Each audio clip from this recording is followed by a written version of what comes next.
listening to the Caps, Locks, and Chair Shots podcast. Good morning, good afternoon, or good evening, one and all, whenever and wherever you may be listening to us. You have your ears locked in to the Caps, Locks, and Chair Shots podcast. My name is Ed Burkeen. I am your host for about this hour-long proceeding, talking about all things wrestling and sports. Joining me, as always, is the muscle of the podcast, future MMA fighter and hopeful voice of all of Southeast Asia, the one, the only, the Jaime. What's up, wrestling fans? A rainy day here in the Philippines, but the show must go on. And also joining us is my arch nemesis, my tag team partner, and my very best friend. You know him from somewhere else. He's Dan Dorrit. What's up, everyone? Welcome to Nevermind Wrong Show. How you doing, Ed? Yeah, I try.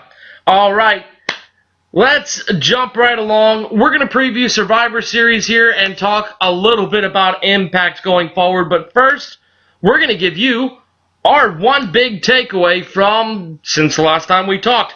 And those one big takeaways are brought to you by the South Regional Jail. For our 2-for-1 felony special, commit 2 Class B felonies or any crime equal or lesser to, we offer you concurrent sentences only at the South Regional Jail, where your life stops here. Dan, let's get your one big takeaway from the wrestling industry. Raw is going to dominate Survivor Series.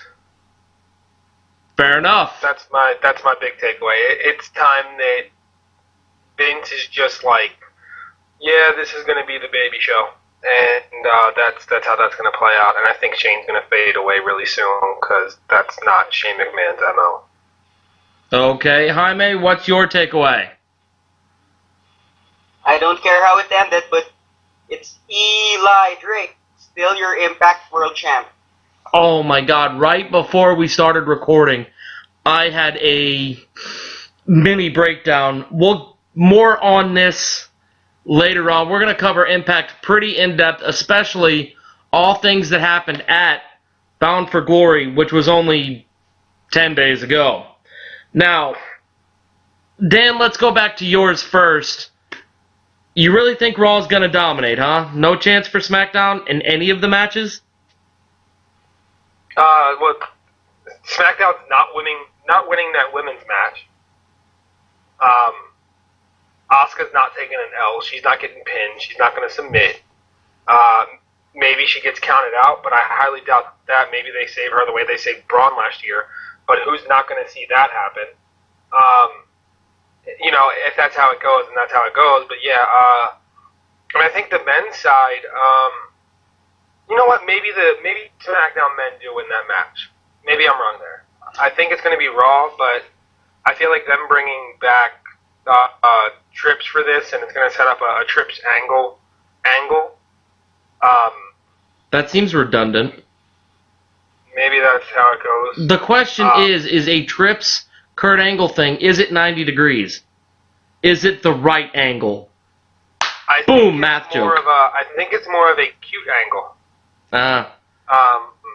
Because it's going to be fun going forward, I think. It's going to be really cute.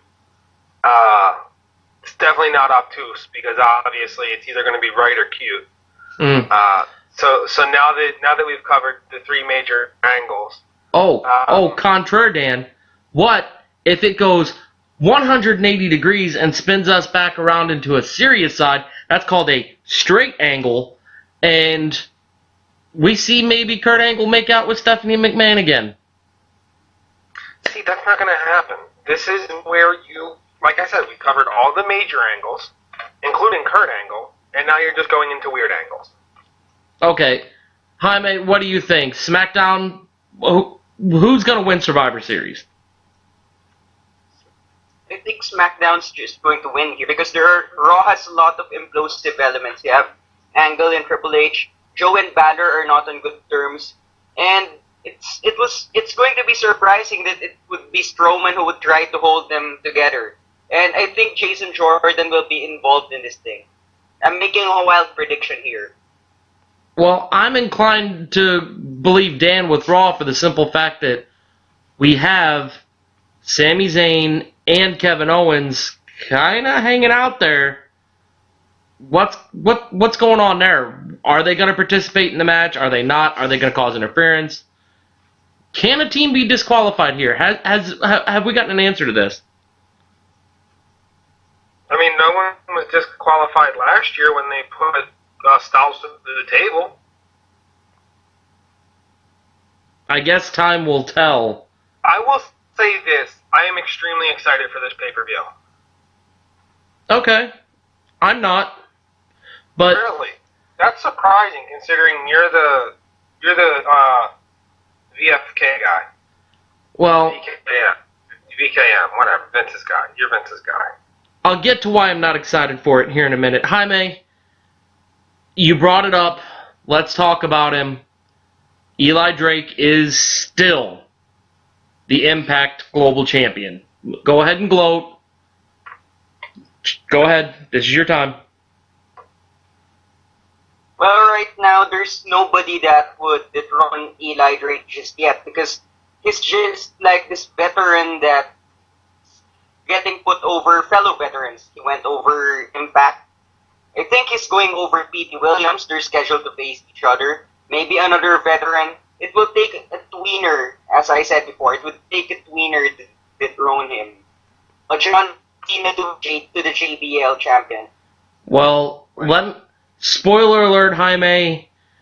Eli Drake and faced P.T. Williams about the match ended 12 minutes ago, and still your champion. But that brings me, and I was going to save this for later in the show, but since Jaime wanted to open up about it, I'm just going to do it now. I'm burnt out on wrestling, and that's saying a lot coming from me, being the fact that I just wrote about 10,000 words on all things wrestling on Monday. The reason I'm burnt out about wrestling is the reason I'm kind of burnt out about football.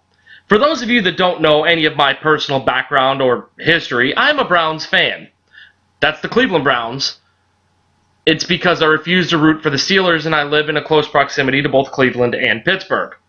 You can always root for the Ravens. Anyway, I root for the Browns, and I watch the Browns much the same way I watch Impact.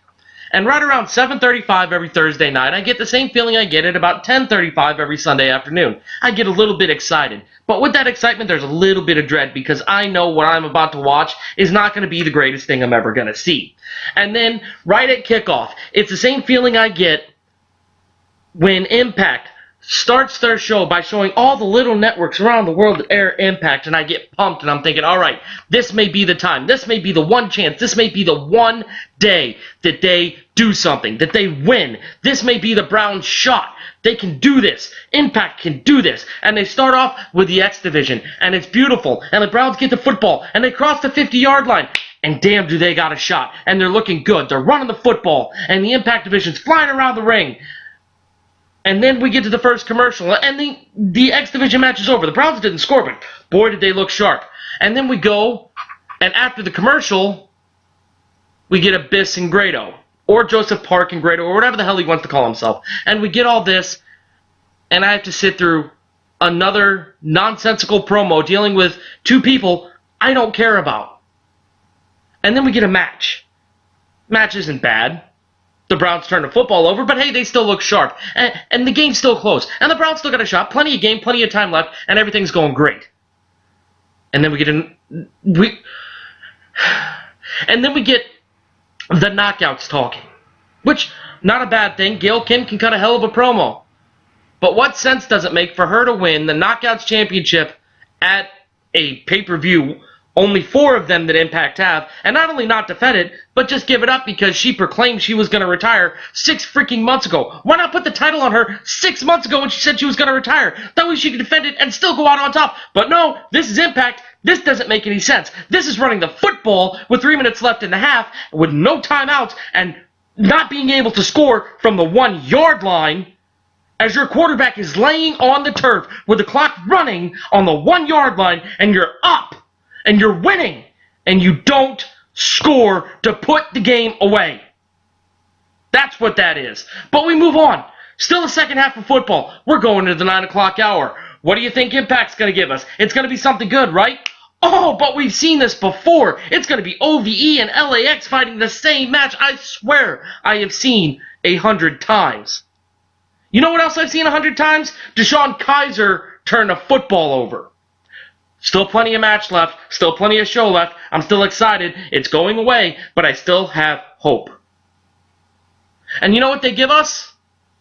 More nonsense. We get an Eli Drake promo that doesn't make any sense, where he announces his name 4 different times. Like any of us don't know who the hell he is. He's wearing the ugliest belt, which is a GFW belt with a metal sticker. Disgusting. But hey, you know what? We still got the 4th quarter left. We're going to get another match. We're going to get a world title match. But let's recap. Let's see what the Browns have done in the first 3 quarters. Nothing. Let's see what Impact's done. I had a passable X Division match. We got to see the Grand Championship be defended.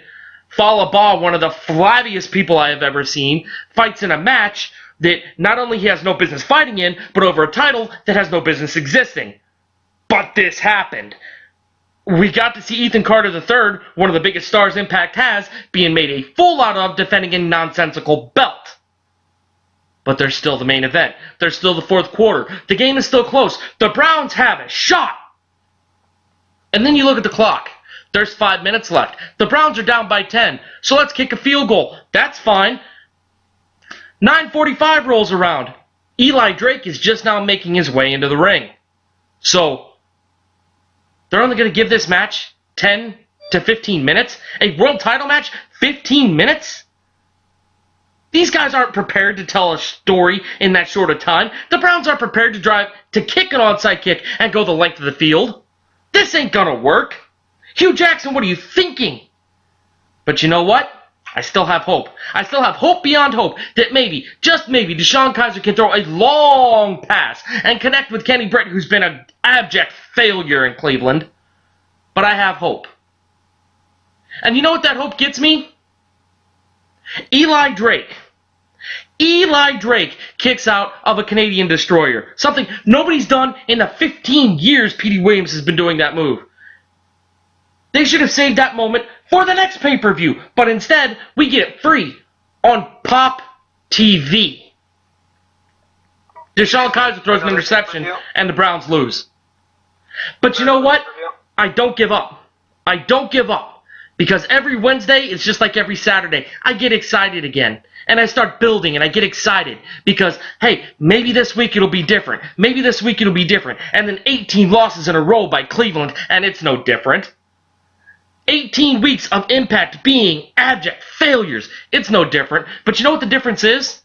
After the Browns lose 15 times and win once in a season, they go away for 6 months. And I get a chance to recharge and fall in love with football again. I don't get that chance with Impact because week after week after week, it's a loss. And each time I get hyped up again for a Thursday night to watch Impact, a little bit more dread and a little less excitement.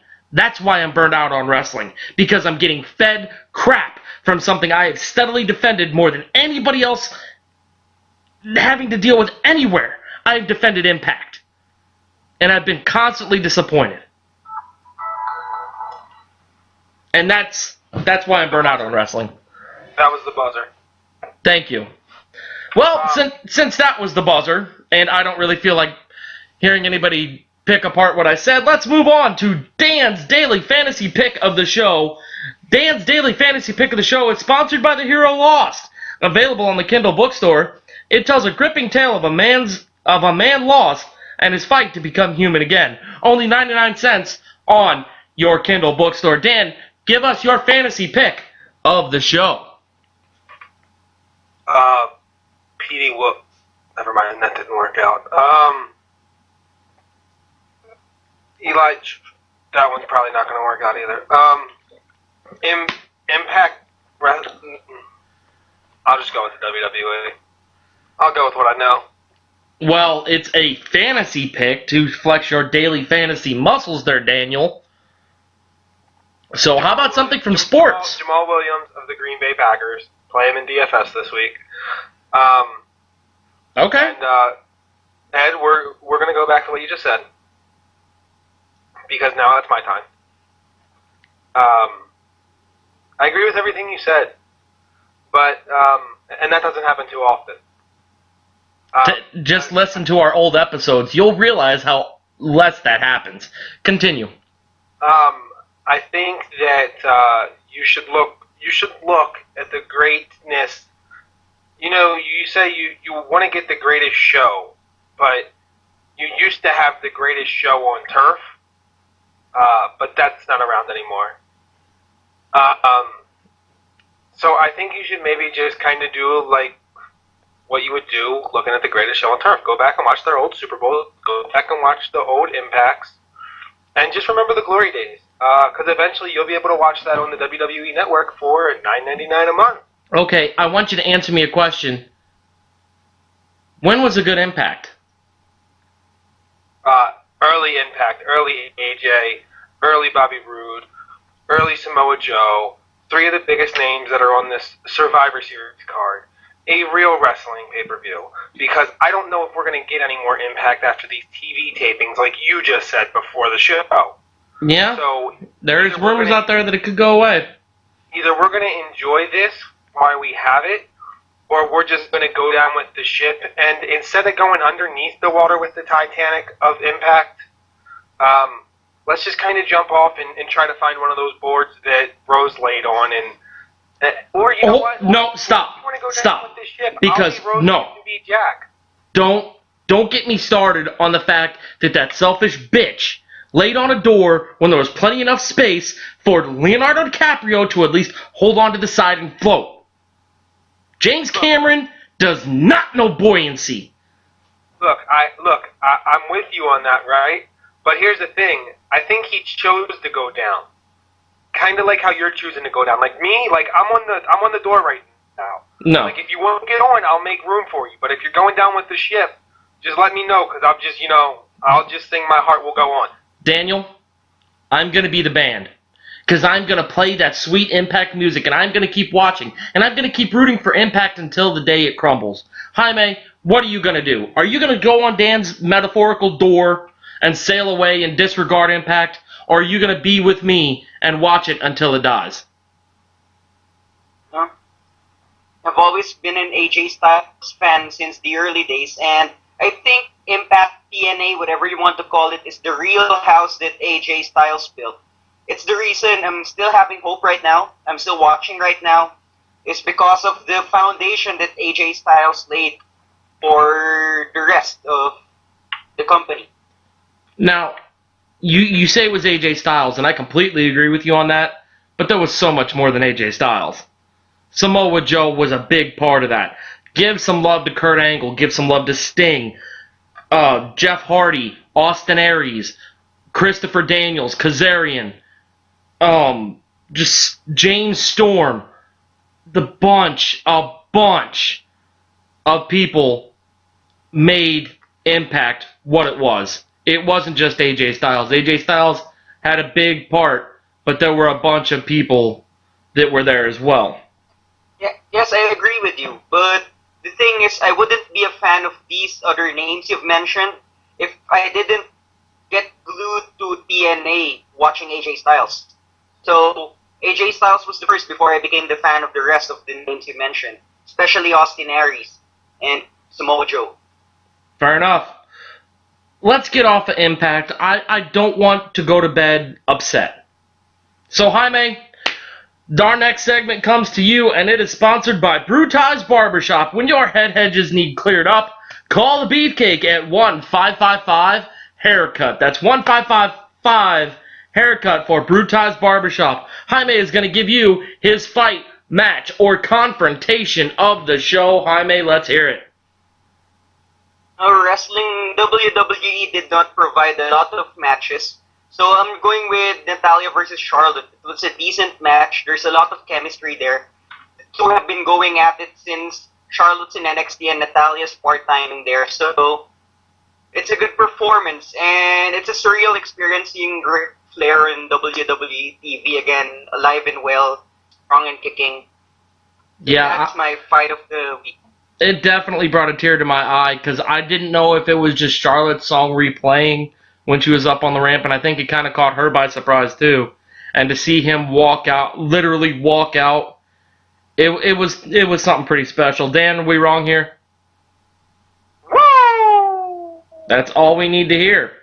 And actually, if you read Charlotte's lips at the end of that match, she actually is crying and she says, "You made it." Like he was supposed to be there, and then it was kind of, she was surprised, and he also embarrassed her too. I don't know if you guys caught that at the end of that when he was doing the whole like bowing down to her thing. She's like, "Dad, stop it!" Like it was a surreal moment. It was awesome to see. Like not just like it's great to see, you know, the Nature Boy alive, well, and kicking and all that, right? But it was also just like, it was one of those like moments in the WWE where it was like, you know, there was no kayfabe. Like that was true emotion. Now, the one question that at least I'm asking in my head is, will Vince let Charlotte get to 16 like Rick? What's she at now, 5? 5 or 6? Jaime, do you know the exact number? I think it's 5. Okay. Yeah, she'll get to 16. She's got a long career out of her. Jaime, what do you think? Will Vince let Charlotte get to 16? Possibly, yes. It's possible depending on how they book her and the depth of the talent.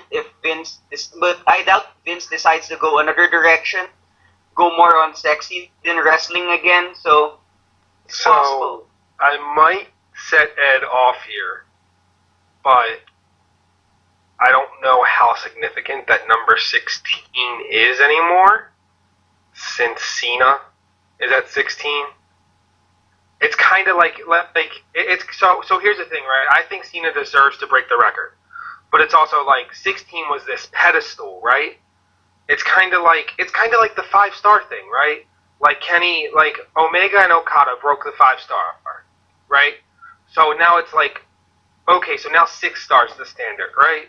So I think that's why I think it's a lot more likely for her to get to 16, just since someone else is already there. Like, if Cena wasn't there, I'd be more inclined to say no, she probably gets like 10. Okay. It's not going to set me off because I agree with everything you said. Wow.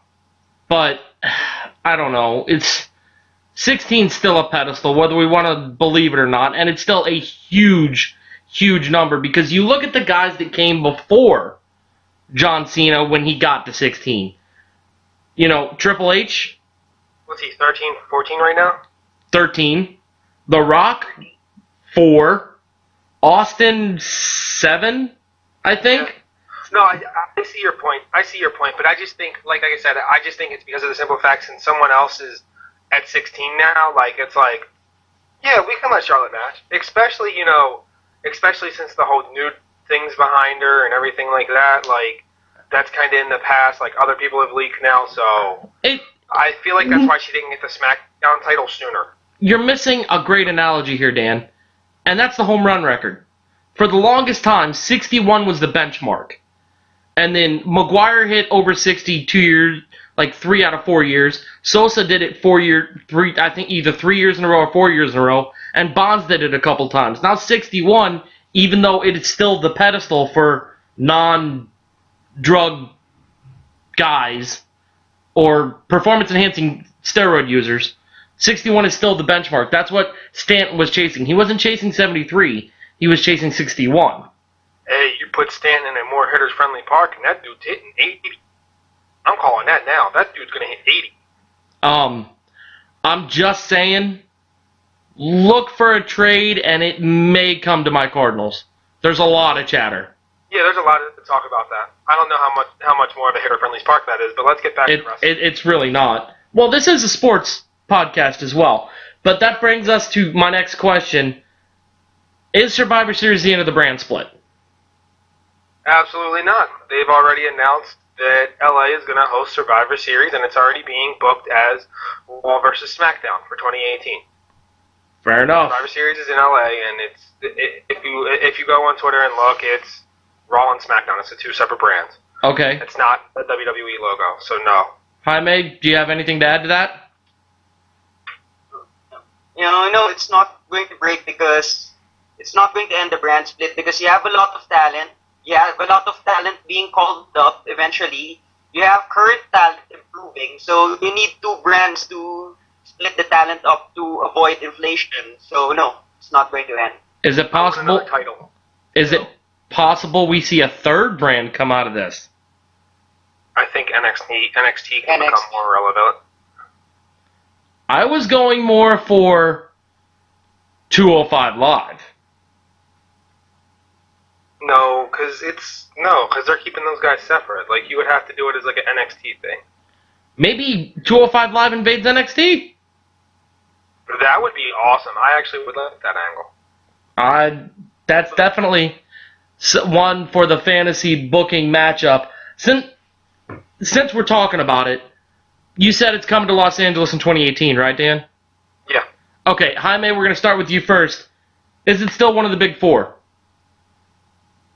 Yes, definitely, because it's still the purpose of the big four pay-per-views is these pay-per-views have existed ever since the old school era. So that's WrestleMania, SummerSlam, Survivor Series, Royal Rumble. They had it ever since. Unlike the revolving door of new pay-per-view names coming in, these are the four that stayed ever since. So yes, by virtue of tradition, yes. Dan, what do you think? I think if I asked you guys this question 9 days ago, you both disagree with me, and I say yes. So, yeah, this is definitely still a big four. I mean, it's everything that Jaime just said. And I know Ed's getting ready to disagree with us, and he's getting ready to throw a bunch of B pay-per-views out there. So, Ed, is this... Here, I posed the question to you, Ed. Is this still one of the big four? No, because there is no such thing as a big four anymore. So what is it? 2? Is it? No, it's still 3. It's still the Rumble. It's still WrestleMania. And it's still SummerSlam. But Survivor Series it qualifies as a gimmick match pay-per-view, along the lines of War Games, which is coming back, albeit looking completely different with a different set of rules. Money in the Bank, Hell in a Cell, Elimination Chamber. All those pay-per-views were focused around the main event being a gimmick match. Granted, the Royal Rumble is the exact same way, but the Royal Rumble has tradition. So does Survivor Series, but nobody gains anything for Survivor Series. What's the winner of the Survivor Series match get? Bragging rights? Don't they have a pay-per-view called Bragging Rights? I see your point. There's nothing hinging on this. There's more hinging on Money in the Bank, or King of the Ring, or Taboo Tuesday had more hinging on it.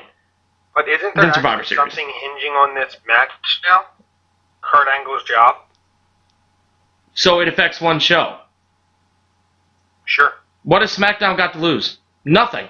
If they lose that match, nothing happens. Nothing changes. The only effect that it's going to happen is on Raw, and that's why I'm saying SmackDown wins that men's main event. Yeah, no, I see your point. No, and I see your point by calling it a gimmick pay-per-view. I get it, 100%. I see your point there, and it's hard for me to argue that. Okay, I need to hear you say these words. Repeat after me. Okay. Ed. You're right. You're wrong. You failed, Dan. Anyway, let's move on. I need to hear Jaime talk to me. Jaime, your next thing is sponsored by the FWA. The Cold War show is now available on the XHF network. That's Russian wrestling at its finest, live from Moscow, only on the XHF network. Tune in 2 weeks' time to see the FWA World Championship Finals, live from Moscow at the prison. Tune in to the XHF network and look for the FWA. And Jaime, what I need from you, I need your long-lost wrestler of the show. With Paul Heyman advocating Brock Lesnar and Daniel Bryan making a mimic out of being an advocate for AJ Styles, my long-gone wrestler of the show is Hayden Right. He's a Heyman guy, remember? Yes, he is. But the only thing I remember about Heidenreich is attempted sodomy on Michael Cole. He had a decent feud with The Undertaker. Remember when... And wasn't he at one point part of the Road Warriors or something? Yes, in the tail end of his WWE run, yes. He became part of the Road Warriors Part 2. Good God, did he get a lot of chances. That maybe he's reading poetry somewhere at a poetry slam that we don't know about. Who knows? Dan, what do you remember about Heidenreich? Who? Okay, let's move on. That's going to be my reaction pretty much every time Jaime brings up one of these guys. They're not relevant. Let's talk Bound for Glory. Just like your indie guys. Oh, very true. Thank you, Jaime. Anyway, Bound for Glory. There are a few things I want to mention about the show, and pretty much both of them have to deal with Alberto El Patron. Listen here, Paro. Oh, dearie dear. Now, this thing, the first time we saw him on the show, he cut and I hope I'm not the only one that felt this way, a cringeworthy promo where he basically blamed Jeremy Borash for him being suspended. Did anybody else hate that? Yeah, I hate everything about him. Just go away. Jaime, let me hear your thoughts. What did you think about that whole situation? I think it was a shoot. Like, when he went near Jeremy Borash, I really thought he was going to hit Borash hard, like out of script, because of that. Because the promo I really felt his emotion in the promo. I felt it was a shoot, and I think he broke a lot of kayfabe rules by just cutting that promo. Was anybody else disappointed that Jeremy Borash did not get put through that table? No, that was really uncomfortable. That felt like a shoot. I just wanted it to go away. Like, even Josh looked uncomfortable. Josh always looks uncomfortable. Yeah, no, he looked extra uncomfortable. Like, it was like he looked like he was like, this is not how this was supposed to go. And JD fearing for his life. You can see it in his eyes. Yeah, I think that was, I agree. I think that was legitimate fear. I still wanted to see Borash go through the table. You would also want to see someone go through the table, but I just think that was legitimately legit fear. You guys may be right, but that, you know what? Since we're on the topic of Borash and Matthews, there's another thing I want to pick apart about Impact Wrestling. They spent 3 months building these two up to hate each other. And now, on this last night's show, they were making plans to spend Thanksgiving with one another. Granted, the show is on Thursday, and they do whatever they do on Thursday. I hesitate to call it a wrestling show.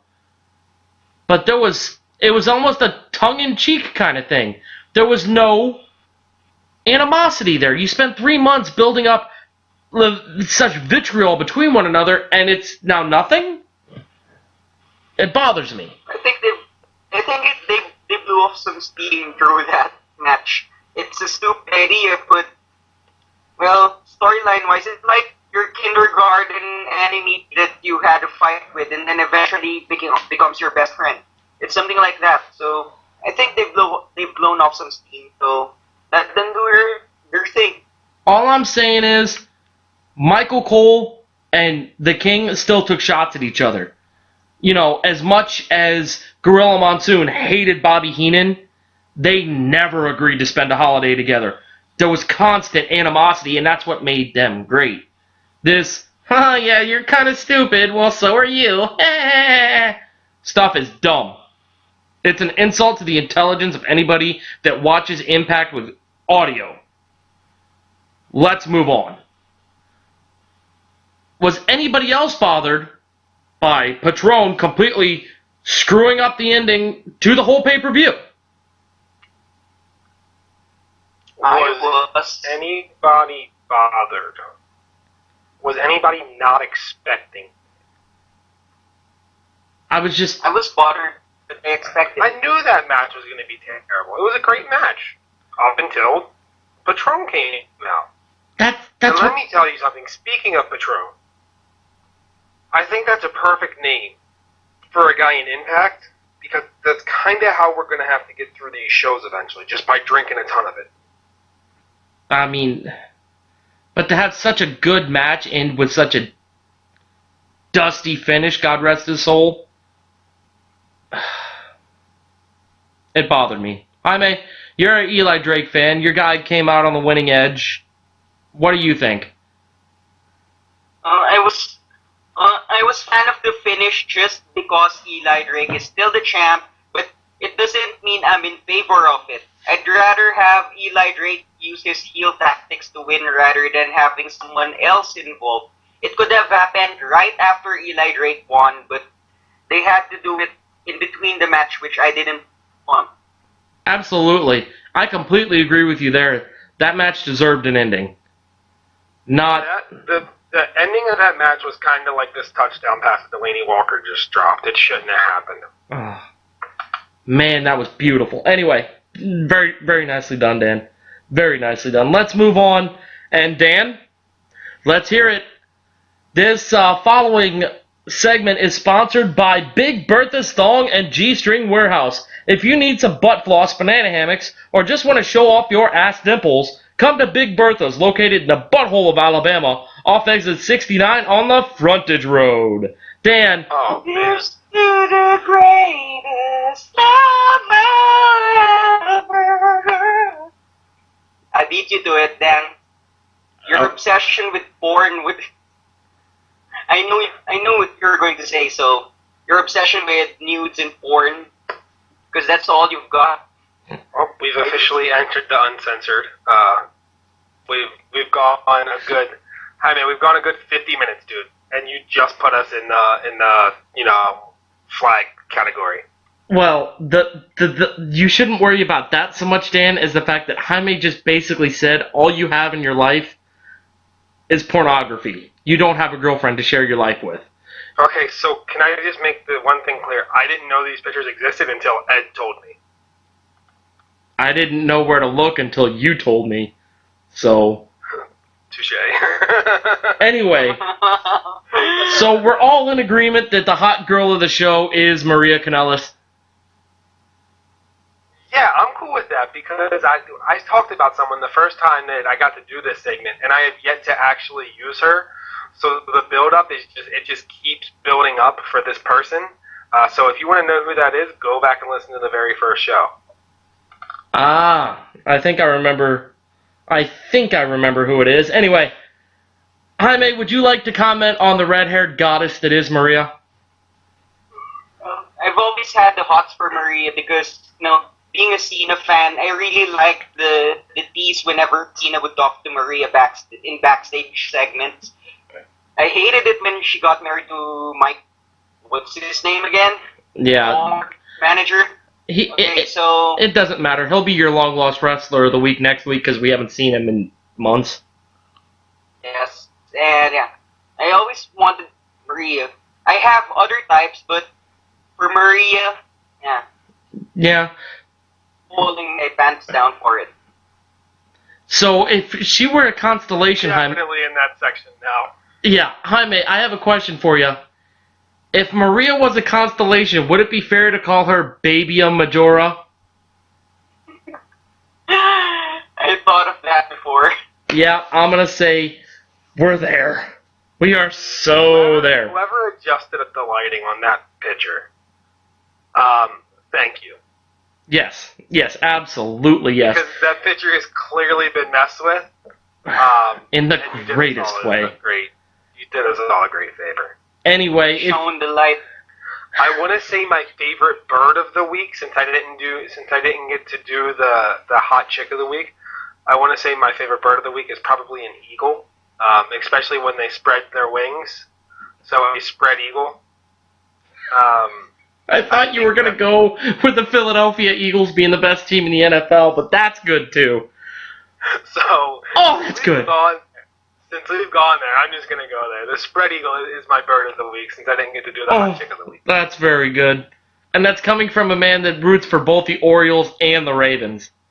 I love my birds. Apparently you do.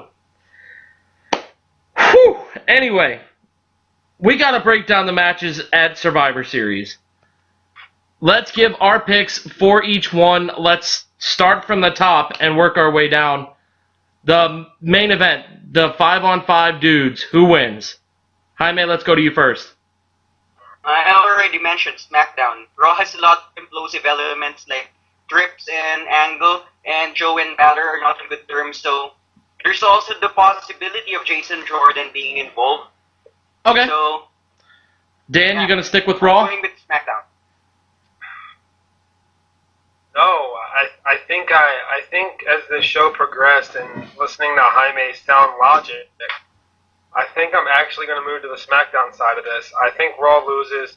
I think this pushes towards the Angle Triple H situation that we're probably going to have at Mania.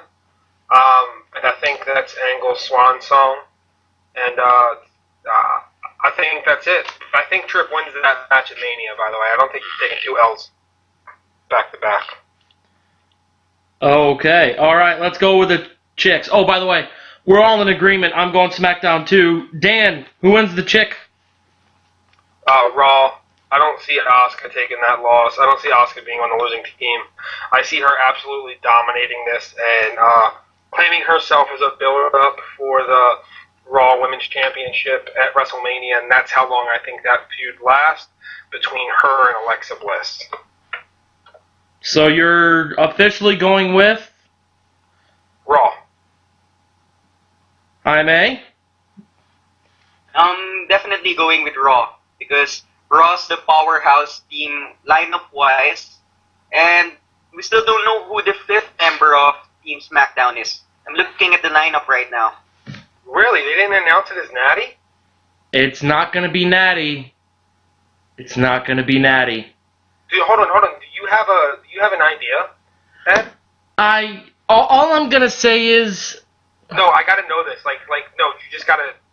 My favorite Bob Seger song, and he has a lot of good songs. Bob Seger's a hell of a singer. There I am. I'm on the road again. I'm up on the stage. Here I go. Turn the page. But she's on the Raw brand. Yeah, and that matters. I'm saying it's going to be Paige. With that. You're saying it's going to be Paige. So did they officially say it's not going to be Natty? Well, they haven't announced it. We're 2 days away, so I'm guessing it being in Houston, which is kind of her adopted hometown, they're going for a huge shock factor with 9 women in the ring. You're going to see a surprise, and the only surprise that makes sense is Paige. Unless we get an NXT call up. Ember Moon? Paige is going to be the 5th member. I think I'm going with SmackDown. And then Paige and Asuka will be the final 2. Then somebody finally gets to pin Asuka. No way Asuka's taking a pin in this match, dude. No way Asuka's going to take a pin to Paige. Yeah, dude. No way. No. You're way off on that one, man. Okay. But still, if Paige is going to be the 5th member, then I'm going with SmackDown. But as of right now, I'm for Team Raw for the women's. You can't do this, Jaime. You do this every time we make picks, and you waffle back and forth. If, then this, but if not, then that. You got to give me one team right now. Make your pick. Okay, Raw. Okay. All right. Now, let's move on. The Shield versus the New Day. And I'm telling you right now, it's New Day. New Day for me as well. Dan? I'll have my Shield shirt on. I'll have my Shield shirt on. Okay, all right. What else is on the card? Because those are the only 3 matches I really care about. We have the Raw Women's Championship match, Alexa Bliss versus Charlotte. Yawn. No way. I mean, that might be a yawn. They're going to have, 0 chemistry. It's the palate cleanser match between the two 5-on-5s. But we gotta pick. We gotta pick one. Ed? Charlotte, just because I am in love with that woman, and I want to be the future son-in-law of Ric Flair. I'm going Jaime. Jaime. Raw. I'm going with Charlotte. Okay. You're both wrong. It's Alexa Bliss. Or it's a no contest. Could we see the crossover cash-in here? Not a bad idea, but I think that would get that could be after the women's match, so maybe we get a cash-in. I'm gonna paint you a picture here, Dan. I'm gonna paint you a picture. Now that if it has to do with Alexa Bliss, I'm actually gonna pay attention. Well, now that James Ellsworth is gone to the dog pound in the sky. Endeavor. Yes. He's been featured Endeavor. Indeed he has, which kind of sucks because I was going to get my fictitious dog a collar. I was hoping WWE shop would have a James Ellsworth collar, but they didn't. Anyway, beside the point. Charlotte and Alexa just tear the house down. 5-star match. It's going to be beautiful. It's going to be great. They're going to be so exhausted afterwards that all of a sudden you hear that annoying-ass voice spell out fabulous. L-O-U-S. Exactly. And out comes Carmella with a referee. She hands the briefcase in. She goes to pin Charlotte. 1, 2, kick out. Oh no! She runs over, picks up Alexa Bliss, hits her with whatever Carmella's special move is that we've never seen before, and pins Alexa. There's nothing keeping Carmella over on SmackDown anymore now that Ellsworth's gone. She can pin Alexis. Or Alexa, whatever. Whatever her name is. That's what I'm going with. Can I add to that? Sure. If Carmella becomes the Raw champion and Enzo keeps his title after Survivor Series, are we going to start seeing him mess with an injured Big Cass? Oh, what if? Oh my god, come on. No. This inspires me. What if Big Cass comes back from his injury, sees the error of his ways, and we have a New Jersey stable? Big Cass goes after whoever the Intercontinental Champion is, whether it be The Miz or somebody else, and we have all the gold in Jersey. And you know what? That's such a smart idea that I don't think anybody ever told me how to think that way. I don't think anybody ever showed me how to think that way. Basically what I'm saying is, you can't teach that. I'll take your silence as that joke bombing. Let's move on. What else we got on the card, Dan? We have the Intercontinental Champion, The Miz, versus the U.S. Champion in Jaime's boy, Baron Corbin. Wait, Kalisto didn't win that match? No. Sorry, I zoned out when Baron Corbin's on TV. Jaime, do we know who you're picking with this one? As much as you know I'm going to pick Baron Corbin, I'll have to side with Miz here. Miz is going to win. Corbin doesn't have anyone. Miz still has his Mr. Raj. And Miz is the top heel of both brands, the entire WWE. So, here you go. That's my pick. Would it be fair to say The Miz is the best heel in professional wrestling? That's yes. Agreeable. That's yes. agreeable. Yes.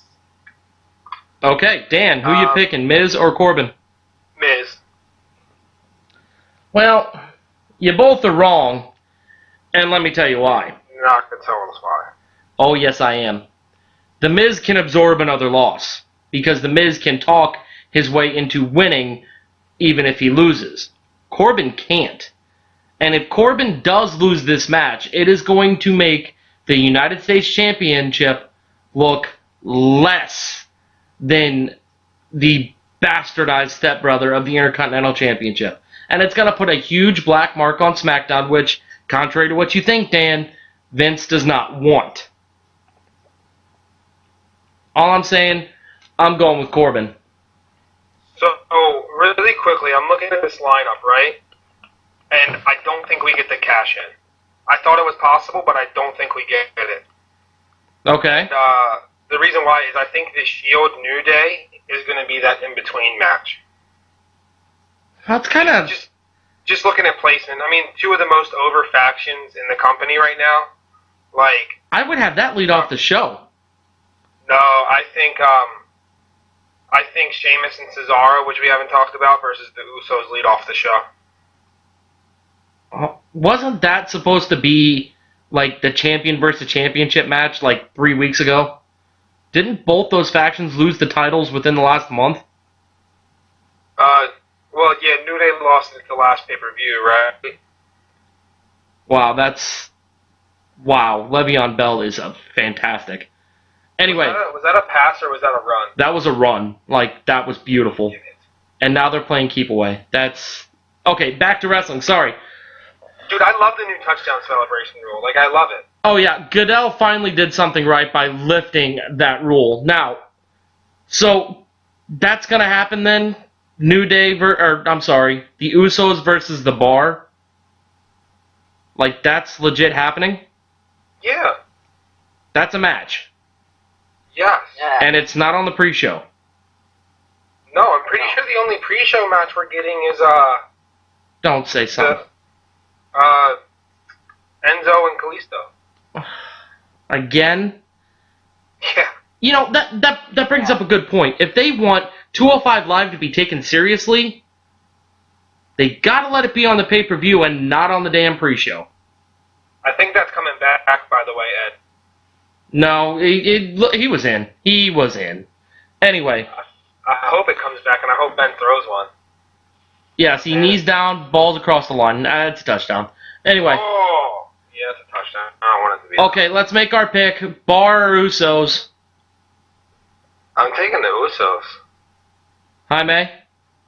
I'm taking the Usos. Okay. You want to go Usos, but you're going to go Bar here. Yeah, I'm going to go with the Usos, but one thing that has to be said, the whole Uso penitentiary thing, wasn't that a quasi-racist remark by the New Day saying that they belong in jail because they're what they are? And they just kind of ran with it? I think so, but the thing is like, they're so, like, when's the last time the Usos were this over? Also, did you guys love the whole, did you guys love when the invasion happened? The whole Roman Reigns, like, staring at the Usos and not hitting them, and then Dean and Roman, Dean and Seth are the one that actually take them out, and then Roman, like, starts stomping them with them, and I thought that was, like, kind of those, hey, what's up, Us? Like, one of those moments, like, oh, shit. Yeah, I would have cared, except it bothers me to no end when they call each other Oos, and then use it like, they're like Smurfs. And the word Oos is Smurf. Everything is Oos. They're gonna Oos you. They're gonna Oos this. They're gonna Oos that. You're an Oos. We're an Oos. We're all Ooses. It bothers me. Alright, well. I don't like it. Enzo or Kalisto? I'm gonna make you answer. Enzo. Okay. But I'm not happy about it. I'm going with Enzo. I'm going Enzo. We have to put the belt around him right now. Yeah. Okay, and the last match, Brock Lesnar versus AJ Styles. Jaime, go to you first. Who's winning? I already mentioned since the start of the show how I'm head over heels a fan of AJ Styles, but sorry AJ, I'm going with Brock here. Oh, swerve! Dan? I'm going Brock as well, because I think Jinder gets the belt back for the India tour. So it's okay for AJ to take this loss, plus it's Brock Lesnar. Well, I don't think Brock would agree to lose to a guy like AJ Styles. To Cena, yes, understandable. To Triple H, yes, understandable. But to AJ, I don't think he'd agree to lose. So no. When you have Heyman in your ear, I think Heyman could talk him into this. Because Heyman pretty much saved Lesnar's career a while back. Like, that's a legitimate, like, friendship, business relationship type relationship that they have. So I think if Heyman's like, hey, this is what's best for business, you're going to be fine. Or if he's even on his way out the door after Mania, because we probably don't see him again until Rumble, right? In like a month and a half at that point. So I think if it was necessary, he would take that loss, but I don't think it's necessary. You literally took the words right out of my mouth, except for your last part. He's going to lose this match because it'll be him going out on his back before we see him again next at the Rumble. But I don't think he loses it via pinfall or submission. I think there's going to be some screwiness here. Whether it's Jinder rears his ugly head and costs Brock the match by nailing AJ, whether we see somebody like... Who's all on the Survivor Series team? Is Nakamura on the team? Yep. Bobby Roode? Don't him and Dolph have a match? No, you're thinking of Starrcade. Oh, Jesus. They called that touchdown back, I told you. And there's your touchdown pass. Yeah. But... And it was to an irrelevant Jesse James. Yes, baby. I'm just saying, I think there's going to be some nefarious means used here. What if we see another Paul Heyman guy return to cost Brock the match? If you say CM Punk, I'm just ending the call. I'm not. I'm thinking more along the lines of, this has a very... How do I want to word this? It feels like a veteran could return for a couple of months to be relevant and then get in the Rumble and not succeed in the Rumble and we don't see him again. I'm thinking Rob Van Dam. I know it's a long shot. I know it's not going to happen, but how big would that pop be in Houston if Rob Van Dam comes out and AJ hits Brock with a Pele kick and he winds up with his head in the corner and RVD comes out with a chair and climbs to the top rope and hits a Van Terminator onto Lesnar? The internet would lose their mind. Yeah, I mean, I think it would be a big pop. It would be terrible for business. Van Dam's not going to stop smoking weed, so it's not happening. Part-time performers are not subject to the wellness policy. That's how Brock got around to suspension. Yeah, that's not happening. I'm just saying, I would lose my mind. I would lose my mind. Anyway, we're coming close to the end of the show, but before we say goodbye, we got to give something for the fans to watch until we meet again. Jaime, what do you got? What do you want people to see? Well, NXT is the best show for me for the past few weeks. I've been hooked to NXT. 205 Live is showing promise, especially Drew Gulak. He could possibly save the show, and that's pretty much it for me wrestling-wise, aside from your Raw, SmackDown, and Impact. Okay, one question on that, Jaime. Which show gets canceled first? 205 Live or Impact? Not a question.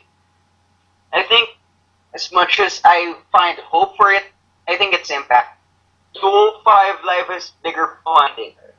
WWE is liquid enough to fund the show until they decide not to. Okay, Dan, what is your one big thing? War Games. That is the show I'm most excited for. That's the thing I'm looking forward to most this weekend. Just release WWE and all this weekend. I'm also really excited for SummerSlam. So, Survivor Series. It's about that time I need to go to bed. Yeah, it's about time for all of us to go to bed. But are you excited that the roof is not going to be on the traditional War Games cage? I think it's going to make for some hell of a spots. Do you see somebody climbing the cage and leaping off? Absolutely. Strong.